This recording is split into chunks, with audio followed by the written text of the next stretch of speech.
Assalamualaikum warahmatullahi wabarakatuh. Selamat pagi anak-anakku semuanya. Semoga kalian dalam keadaan sehat walafiat. Baiklah anak-anak, pada pagi hari ini kita akan melanjutkan materi kita. Kalian simak baik-baik apa yang akan dijelaskan pada materi berikut. Materi yang akan kita pelajari pada hari ini, yang pertama sistem pengendali sederhana, yang kedua sistem pengendali elektronik, dan yang ketiga pembuatan alat pengendali elektronik. Nah, baik, yang pertama terlebih dahulu ya, sistem pengendali sederhana. Ya, sistem pengendali sederhana ini ya berkaitan dengan sensor. Ya, adapun pengertian dari sensor adalah komponen elektronik yang dapat mengubah besaran mekanis, magnetis, panas, sinar, dan kimia menjadi tegangan dan arus listrik. Nah, posisi sensor selalu berada pada baris terdepan sebuah peralatan elektronik. Artinya, dengan kata lain, sensor selalu menjadi masukan atau input untuk membaca informasi dari lingkungan sekitar pada saat melakukan proses pendeteksian, pengukuran, dan pengendalian. Ya. Nah, adapun macam-macam sensor di sini ada 5. Yang pertama sensor cahaya, yang kedua sensor suhu, yang ketiga sensor tekanan, yang keempat sensor inframerah, dan yang kelima sensor ultrasonik. Sensor cahaya. Sensor cahaya merupakan jenis sensor yang dapat mengubah energi cahaya menjadi besaran listrik. Contoh dari jenis sensor ini diantaranya sel fotovoltaik ya, fotodiode, kemudian fototransistor, LDR, ya, light dependent resistor, fotokonduktif, dan inframerah. Itu adalah contoh-contoh dari sensor cahaya. Nah, selanjutnya ada juga sensor suhu. Sensor suhu merupakan jenis sensor yang dapat membaca perubahan suhu yang kemudian diubah menjadi besaran listrik.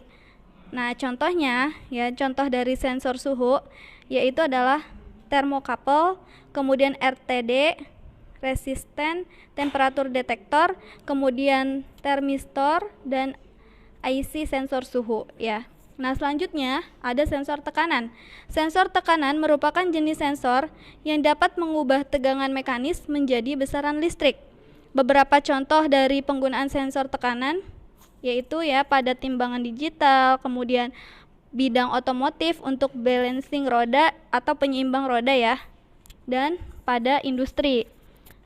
Nah, biasanya sensor tekanan ini digunakan di sektor industri ya. Nah, selanjutnya sensor inframerah.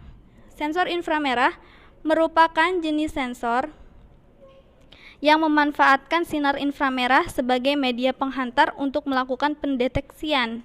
Nah, jenis sensor ini sering dijumpai pada peralatan elektronik di rumah yang menggunakan remote control sebagai pengendali. Contohnya ketika kita ingin menyalakan televisi, maka kita harus menggunakan remote ya. Nah, kemudian AC dan DVD player.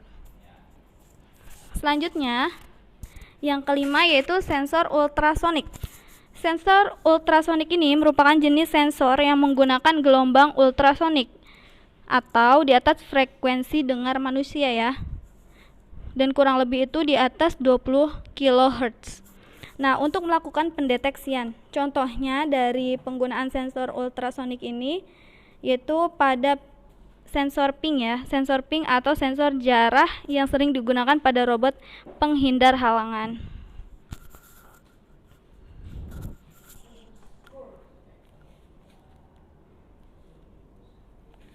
Nah, selanjutnya ya, itu kan macam-macam sensor. Selanjutnya di sini kalian bisa lihat gambar-gambar sensornya. Ya, terus selanjutnya yang kedua itu sistem pengendali elektronik. Nah, di sekitar kita ini banyak sekali ya produk rekayasa sensor yang menggunakan teknologi kelistrikan. Beberapa produk rekayasa sensor tersebut ya, kalian bisa lihat di situ ada televisi, kemudian ada DVD player, ada AC, ada termometer ya. Terus kemudian ada mobil ya. Nah, di sini televisi.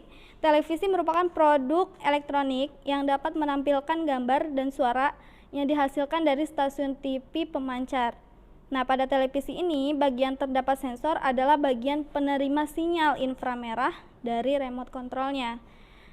Nah, kemudian jenis sensor ini juga digunakan adalah ya yang digunakan itu sensor jenis sensor inframerah.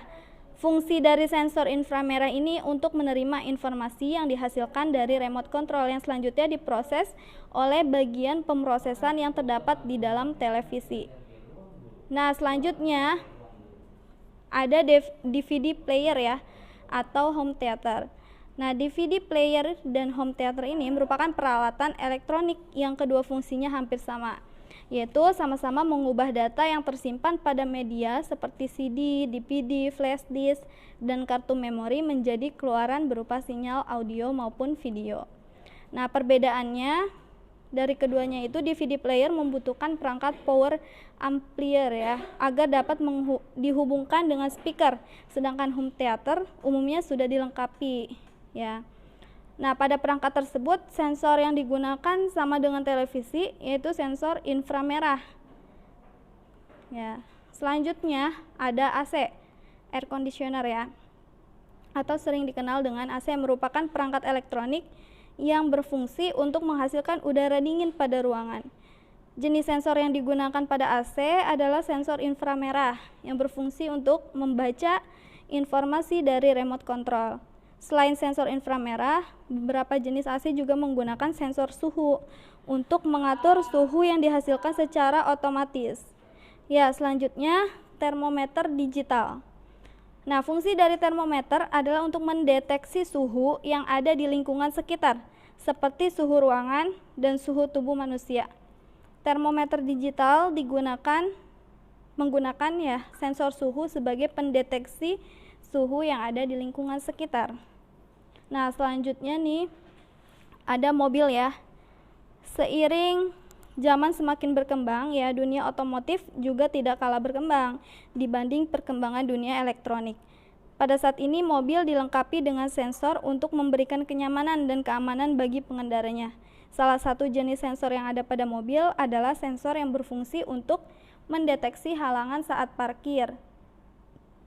Kemudian jenis sensor yang digunakan umumnya menggunakan sensor inframerah, sensor ultrasonik, sensor elektromagnetik, dan sensor kamera. Ya. Posisi sensor tersebut biasanya terletak pada bumper mobil bagian belakang ya, berukuran diameter sekitar 25 mm. Jadi kan kalian kalau misalnya parkir nih ya di mall gitu kan, dikhawatirkan takut nabrak apa gitu kan, jadi bisa menggunakan sensor ini ya. Nah, selanjutnya ada robot mainan. Jenis sensor yang digunakan pada robot mainan diantaranya sensor cahaya, sensor inframerah, dan sensor ultrasonik, dan sensor jarak ya. Fungsi dari sensor-sensor tersebut adalah untuk membaca informasi yang ada di lingkungan sekitar agar robot dapat berjalan secara otomatis tanpa mengalami gangguan atau hambatan.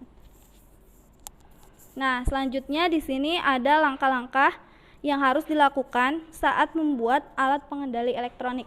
Yang pertama, perencanaan, yang kedua bahan, yang ketiga alat, yang keempat proses pembuatan, yang kelima pengemasan, dan yang terakhir itu pengujian produk ya.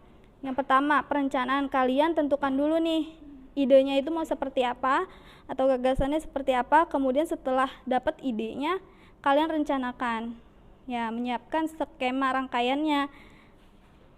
Nah, selanjutnya ketika itu sudah terpenuhi, kalian siapkan bahan-bahannya apa saja yang digunakan. Misalkan membutuhkan resistor, diode, transistor, atau IC ya. Nah, terus setelah bahan-bahan sudah terpenuhi, kalian siapkan juga alat-alatnya ya. Alat-alat untuk membuat alat pengendali elektroniknya ya. Nah, selanjutnya setelah bahan, alat ya, kemudian juga kalian sudah membuat skema, langsung kalian ke proses pembuatan. Sekian dulu pembelajaran untuk hari ini. Jika ada yang kurang paham atau kurang jelas, kalian bisa bertanya langsung ke nomor Ibu akhiri. Wabillahi taufiq wal hidayah. Wassalamualaikum warahmatullahi wabarakatuh.